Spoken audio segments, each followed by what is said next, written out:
नमस्कार दोस्तों, एजुकेशन 24 में आपका स्वागत है। दोस्तों आज का वीडियो बहुत ही खास होने वाला है क्योंकि आज के इस वीडियो में हम लोग जानेंगे कि बीए परीक्षा में अगर कोई प्रश्न समझ में ना आए या फिर उस प्रश्न का उत्तर याद ना आए तो उस कंडीशन में हम उस प्रश्न का हेडिंग कैसे बनाएंगे, उसका उत्तर कैसे लिखेंगे, आज के इस वीडियो में हम लोग जानेंगे। तो आइए देर न करते हुए वीडियो को शुरू करते हैं और जानते हैं। दोस्तों बीए परीक्षा में जब भी आपको कोई प्रश्न समझ में ना आए या फिर आपको उस प्रश्न का उत्तर याद ना आए तो उस कंडीशन में दोस्तों आपको दो काम करना है। सबसे पहले प्रश्न को पढ़ना है और पढ़ करके समझने की कोशिश करना है कि प्रश्न क्या पूछ रहा है। उसके बाद से दोस्तों प्रश्न का खंडन करना है और प्रश्न के खंडन करने के बाद आपको जिस शब्द के बारे में जानकारी हो उसी को लेकर के विस्तारित करना है। अब दोस्तों यहाँ पे प्रश्न का खंडन करने से मेरा मतलब क्या है और शब्द को विस्तारित करने से मेरा मतलब क्या है, इसको ध्यान से समझिए। दोस्तों प्रश्न का खंडन करने से मेरा मतलब है कि आपको क्या करना है कि एक एक शब्द को लेना है और आपको जिस शब्द के बारे में जानकारी हो उसी को लेकर के विस्तारित कर देना है। उसके बाद से दोस्तों उस शब्द के ऊपर क्या करना है, आपको फोकस करना है और उसी को लेकर के आपको हेडिंग बनाना है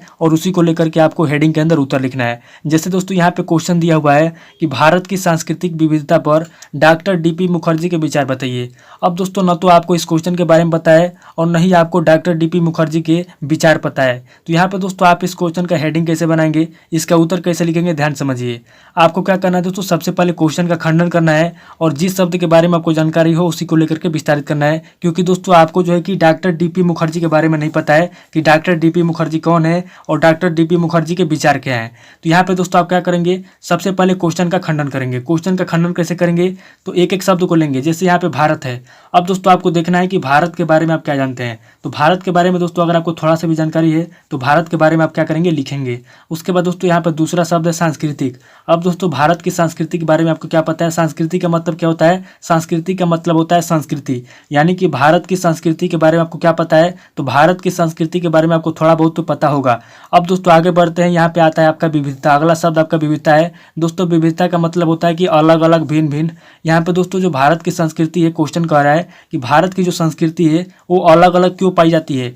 तो दोस्तों यहाँ डॉक्टर डीपी मुखर्जी के विचार पूछा है लेकिन आपको डॉक्टर डीपी मुखर्जी के विचार नहीं पता है। तो यहाँ पे आप क्या करेंगे कि भारत की संस्कृति की विविधता के ऊपर लिखेंगे, लेकिन यहाँ पे दोस्तों आप डॉक्टर डीपी मुखर्जी के बारे में नहीं लिखेंगे क्योंकि आपको डॉक्टर डीपी मुखर्जी के बारे में नहीं पता है। अगर आपको डॉक्टर डीपी मुखर्जी के बारे में पता है तो लिखेंगे, नहीं पता है तो इसको छोड़ देंगे। और जिन शब्दों के बारे में पता है, जैसे यहाँ पे दिया हुआ है भारत की सांस्कृतिक विविधता, तो भारत की संस्कृति अलग अलग क्यों है, अगर इसके बारे में आपको थोड़ा बहुत पता है तो आप क्या करेंगे, इन शब्दों को लेकर के यहाँ पे लिखेंगे। जैसे मान लीजिए कि आपको भारत की संस्कृति की विविधता के बारे में पता है, यानी कि जो भारत की संस्कृति है अलग अलग क्यों है, भिन्न भिन्न क्यों है, इसके बारे में अगर आपको थोड़ा बहुत पता है तो आप क्या करेंगे, इनको लेकर के यहाँ पे अपने विचार लिखेंगे।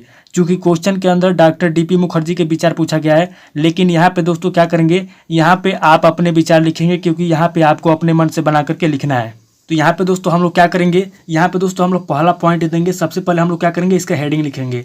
अब दोस्तों इसका हेडिंग क्यों लिखेंगे, क्योंकि दोस्तों अगर आप इसको डायरेक्ट इस तरीके से उत्तर बना के लिख देंगे, डायरेक्ट एक पॉइंट में लिख देंगे तो आपको नंबर नहीं मिलेगा। इसलिए दोस्तों क्या करेंगे कि जिन शब्दों के बारे में हमें पता है सबसे पहले हम क्या करेंगे, उसको अच्छे तरीके से हेडिंग बना करके लिखेंगे और उसके अंदर दोस्तों क्या करेंगे, हम उत्तर बना बना के लिखेंगे। दोस्तों ध्यान दीजिए, आपको क्या करना है कि हेडिंग अच्छे तरीके से बना के लिखना है। उत्तर में आप चाहे कुछ भी लिखिए, उत्तर में चाहे आप अपने मन से कुछ भी बना के लिखिए, अपने विचार लिखिए, आप कुछ भी लिखिए, आपको जो आता है वो लिखिए, उससे कोई मतलब नहीं है। लेकिन आपको हेडिंग अच्छे तरीके से लिखना पड़ेगा क्योंकि जो कॉपी चेक करने वाले एग्जामिनर होते हैं आपका हेडिंग सबसे पहले चेक करते हैं और क्वेश्चन के अनुसार अगर आप हेडिंग लिखेंगे और आंसर में आप चाहे कुछ भी लिखिए, उससे कोई मतलब नहीं है। आंसर में अगर आप कुछ भी लिखेंगे और हेडिंग आप प्रश्न के अनुसार लिखेंगे तो दोस्तों मैं गारंटी देता हूं कि अगर आपका 10 नंबर का क्वेश्चन है तो 8 या 9 नंबर आपको जरूर मिलेगा, अगर आप राइटिंग में लिखेंगे, काट पीट ज़्यादा नहीं करेंगे तो।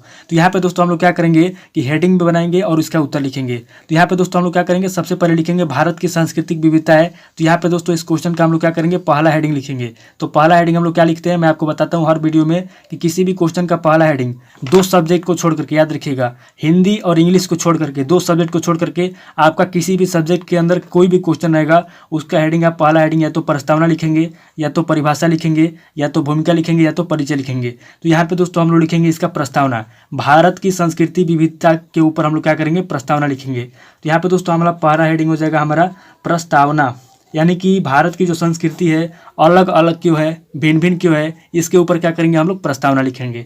अब दोस्तों यहाँ पे हम लोग दूसरा पॉइंट देंगे और दूसरा पॉइंट देके दोस्तों यहाँ पे हम लोग दूसरा हेडिंग क्या लिखेंगे, तो यहाँ पे दोस्तों हम लोग लिखेंगे भारत की सांस्कृतिक विविधता का परिचय या भारत की सांस्कृतिक विविधता का परिभाषा। तो यहाँ पे दोस्तों हम लोग इस तरीके से लिखेंगे, भारत की भारत की सांस्कृतिक, ध्यान से समझिएगा दोस्तों, बहुत ही इंपॉर्टेंट पॉइंट है।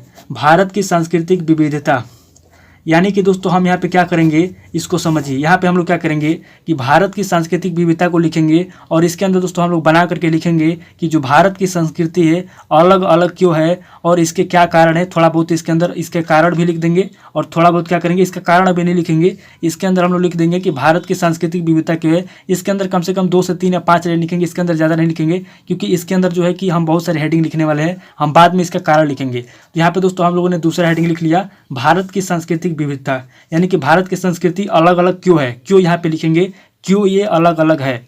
उसके बाद से दोस्तों यहाँ पे हम लोग तीसरा पॉइंट देंगे और तीसरा पॉइंट देके दोस्तों यहाँ पे हम लोग तीसरा हेडिंग इसका लिखेंगे कि भारत की संस्कृति जो है भिन्न भिन्न क्यों है, इसका कारण क्या है। अब यहाँ पे दोस्तों हम लोग कारण लिखेंगे। यहाँ पे दोस्तों हम लोगों ने क्यों लिखा, अब दोस्तों यहाँ पे लिखेंगे हम लोग कारण। तो यहाँ पे दोस्तों हमारा अगला हेडिंग हो जाएगा भारत की सांस्कृतिक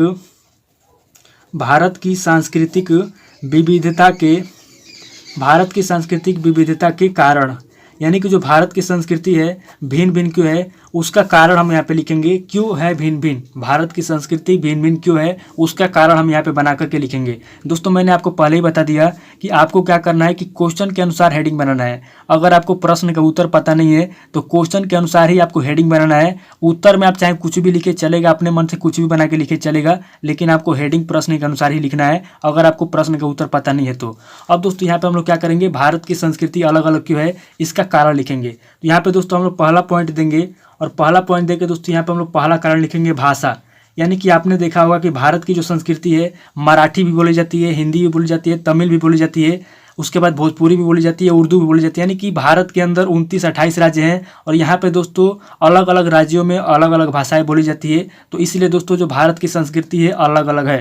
तो यहाँ पे सबसे पहले आप बना के लिखेंगे भाषा की वजह से जो है कि संस्कृति अलग अलग है। उसके बाद से दोस्तों यहाँ पे आप दूसरा पॉइंट देंगे और दूसरा पॉइंट देकर दोस्तों यहाँ पे लिखेंगे धर्म, यानी कि आपने भारत के अंदर देखा होगा अनेकों धर्म है, हिंदू, मुस्लिम, सिख, ईसाई, पारसी, बौद्ध, जैन, यहाँ पे अनेकों धर्म आपको मिल जाएंगे। तो धर्म के अनुसार भी क्या हुआ, संस्कृति जो है भारत की अलग अलग है। उसके बाद से दोस्तों यहाँ पे तीसरा पॉइंट देंगे और तीसरा पॉइंट देंगे दोस्तों यहाँ पे लिखेंगे पंथ। यहाँ पे दोस्तों सभी के पंथ अलग अलग है, हिंदू के अलग पंथ है, मुस्लिम के अलग पंथ है, ईसाई के अलग पंथ है, यानी सभी पंथों के अलग अलग है। इसलिए इसका भारत की जो संस्कृति है पंथों की वजह से भी भिन्न भिन्न है। उसके बाद से दोस्तों यहाँ पे हम लोग क्या करेंगे, चौथा पॉइंट देंगे और यहाँ पे दोस्तों यहाँ का चौथा कारण लिखेंगे जाति पाति। यहाँ पे जाति पाति की बहुत ज़्यादा जो है कि भेदभाव रहता है। इस वजह से क्या होता है कि भारत की जो संस्कृति अलग अलग हो चुकी है, यानी कि जाति पाति के अंदर जैसे ये जाति या वो जाति या हिंदू जाति या मुस्लिम जाति या ईसाई जाति है, तो जाति की वजह से क्या होती है, भारत की संस्कृति विभिन्न हो जाती है। तो यहाँ पे हम लोग लिखेंगे जाति। अब दोस्तों यहाँ पे हम लोग पाँचवा पॉइंट देंगे और पाँचवा पॉइंट देंगे दोस्तों यहाँ पे लिखेंगे प्रजाति, अलग अलग प्रजाति। जैसे आपने देखा होगा गोंड जनजाति, ठीक है। उसके बाद से दोस्तों आपका आता है गोंड जनजाति आता है, नागा जनजाति आता है, प्रजाति आता है। तो यहाँ पे दोस्तों हम लोग लिखेंगे प्रजाति के बारे में। तो इस तरीके से दोस्तों हम लोग क्या करेंगे कि अपने मन से, अगर हमको प्रश्न का उत्तर याद नहीं होगा तो अपने मन से क्या करेंगे, प्रश्न के अनुसार पहले हेडिंग लिख लेंगे, उसके बाद उत्तर में हम बना के कुछ भी लिख देंगे। तो यहाँ पे दोस्तों हम लोगों ने तीसरे हेडिंग के अंदर यहाँ पे 5 पॉइंट लिख लिया। अब दोस्तों आगे देखते हैं क्या लिख सकते हैं। तो भारत की संस्कृति की विविधता पर पूछा है, तो अब दोस्तों क्या करेंगे, यहाँ पे हम लोग एक और हेडिंग लिखेंगे। यहाँ पे हम लोग चौथा पॉइंट देंगे और यहाँ पे चौथा हेडिंग लिखेंगे। चौथा हेडिंग हम लोग क्या लिखेंगे, तो यहाँ पे दोस्तों हम लोग चौथा हेडिंग लिखेंगे, ध्यान दीजिएगा, चौथा हेडिंग लिखेंगे भारत की सांस्कृतिक विविधता की हानि। यानी कि अगर भारत की संस्कृति अलग अलग है तो इसके क्या हानि है, हानि के बारे में यहाँ पे लिखेंगे। यहाँ पे दोस्तों हम लोग लिखेंगे कि भारत की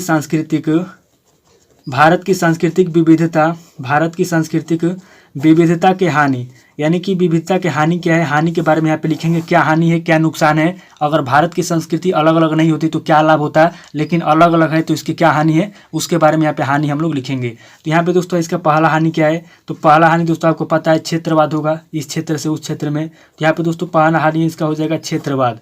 उसके बाद से दोस्तों यहाँ पे हम लोग दूसरा इसका हानि लिखेंगे। दूसरा हानि क्या हो जाएगा, तो यहाँ पे दोस्तों अगर संस्कृति अलग अलग है तो यहाँ पे दोस्तों जाति पात की भेदभाव रहेगा। तो यहाँ पे दोस्तों हम लोग लिख देंगे जातीयता, यानी कि जातिवाद यहाँ पे बहुत ज़्यादा रहेगा। अगर संस्कृति अलग अलग है तो हिंदू अपने जाति को सपोर्ट करेगा, मुस्लिम अपने जाति को सपोर्ट करेगा।